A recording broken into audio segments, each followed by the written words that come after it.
On va maintenant parler du freerun. C'est une pratique sportive. Elle est née dans les banlieues françaises au début des années 90. Elle a aujourd'hui ses championnats du monde. Le cinéma s'est parfois penché sur ces jeunes champions qui utilisent le mobilier urbain comme terrain de sport. Gros plan ce soir sur l'un d'entre eux. Il est originaire du Maroc.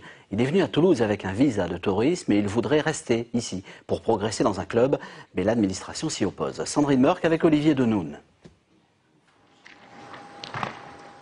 Yacine excelle dans son domaine, l'acrobatie urbaine.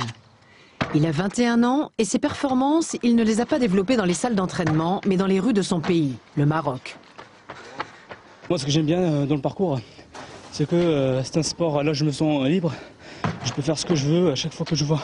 C'est pas comme le breakdance ou le foot, c'est limité dans une salle ou un terrain. Nous, à chaque fois qu'on voit un obstacle, on essaie d'affronter. Voilà. Donc on peut utiliser toute la ville? Ouais, toute la ville comme terrain de jeu. Voilà.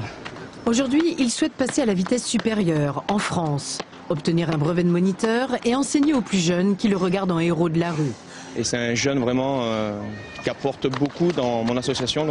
Et j'en ai vraiment besoin parce qu'il a une bonne pédagogie, il a pratiquement le même âge que les autres et il a du talent. Yacine doit repartir au Maroc le 22 juillet puisqu'il bénéficie d'un visa touristique 90 jours et nous avons promis justement de l'embaucher pour qu'il puisse bénéficier d'un visa long séjour tel qu'il a été justement dicté par monsieur le préfet et en espérant justement de revoir Yacine à Toulouse dès la rentrée de septembre pour qu'il puisse continuer justement à enseigner, à transmettre son savoir-faire. Yacine pourra-t-il profiter de cette carte de séjour, talents et compétences instaurée pour garder les plus motivés en France? C'est un nouveau type de titre de séjour qui n'existait pas avant, qui permet justement de reconnaître des talents particuliers qui contribuent au rayonnement d'un certain nombre de disciplines dans tous les domaines, que ce soit le sport ou la culture. Donc ça, c'est à estimer bien sûr au cas par cas et en fonction des situations.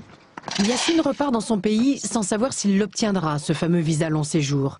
Mais son talent, c'est d'affronter tous les obstacles.